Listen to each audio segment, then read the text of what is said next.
Concerning the texts of the Bible that Aqil alluded to, which are later additions, such as 1 John 5:7, we have the women caught in the act of adultery in John chapter 8, we have the ending of Mark in Mark 16.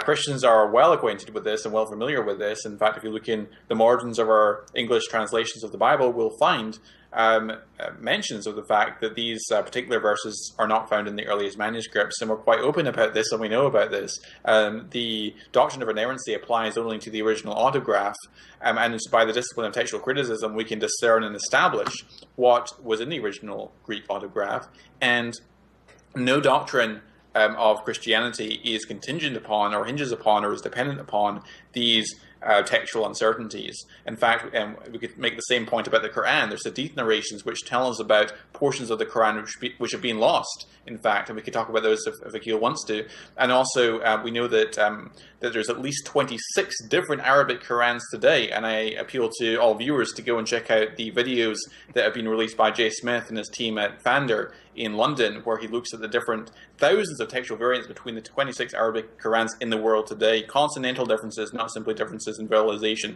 Thank you. And then real fast, if I have any seconds left, Jonathan mentioned about original autographs is what's inerrant.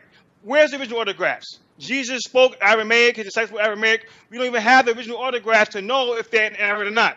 So that's a fallacious argument to say that the inerrancy belief is predicated upon the original autographs. We don't have none to verify. We don't have none to look at. So how can you say that? Thank you, Aqil. Jonathan, you can respond. If not, then we will. Sure. Okay. I'll respond. Concerning the original autograph, where are the original autographs of the Quran? Where are the original autographs of the Quran? Where are the original autographs of the Quran? Are you kidding me? Where are the original autographs of the Quran? We don't have any. So his argument backfires on him at that particular point. Concerning and of course, Jesus may well have spoken Greek. In fact, there's an increasing amount of scholarship which suggests that Jesus, in fact, did speak some Greek, and I think there's some good evidence for that, which I'd be happy to discuss on some other occasion. The doctrine of inerrancy applies only to the original autograph, and it's by the discipline of textual criticism we can discern and establish what was in the original Greek autograph. Jonathan mentioned about original autographs is what's inerrant. Where's the original autographs? Concerning the original autograph, where are the original autographs of the Quran? We don't have any.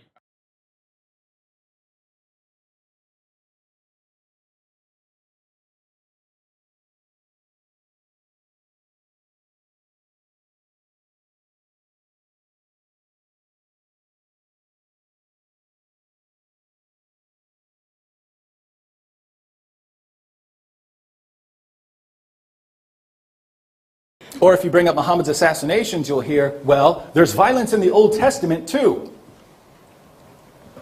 But I have to say that these aren't answers. In fact, in logic, this approach is considered a fallacy. It's called the tu quoque. The tu quoque works like this. Suppose you catch me lying. Suppose you catch me lying, and you say, David, you just told a lie. And I say, well, you've lied too. You see the problem? Even if it's true that you've lied, it wouldn't change the fact that I lied.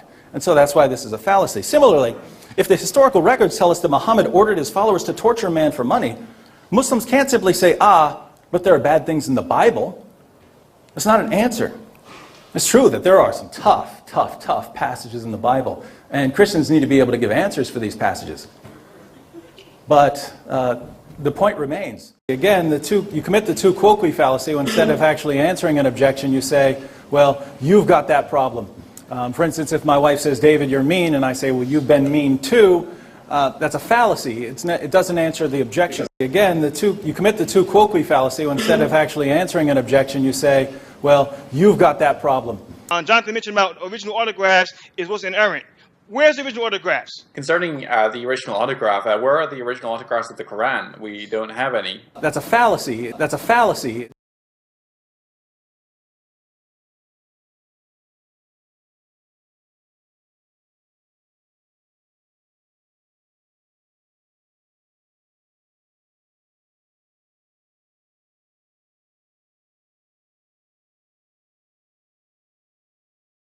Shashank Agarwal, Nikhil Shetty, Jonathan McLatchie.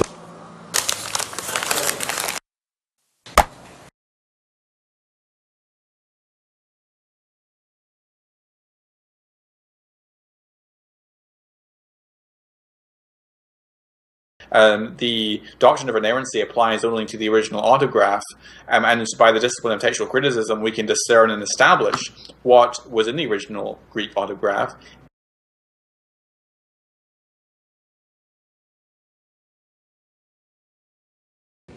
At Moody Bible Institute, I believed, as did my professors, that the Bible is without error in the autographs.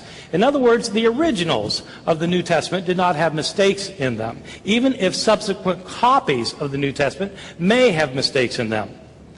The problem is, we don't have the originals of the New Testament.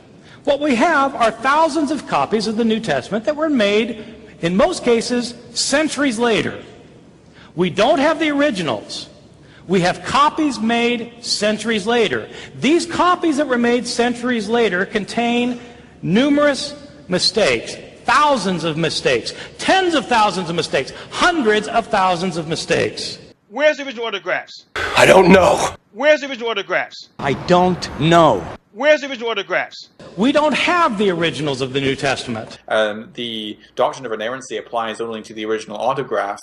We don't have the originals of the New Testament. قل يا أهل الكتاب لا تغلوا في دينكم غير الحق ولا تتبعوا أهواء قوم قد ضلوا من قبل وأضلوا كثيرا وضلوا عن سواء السبيل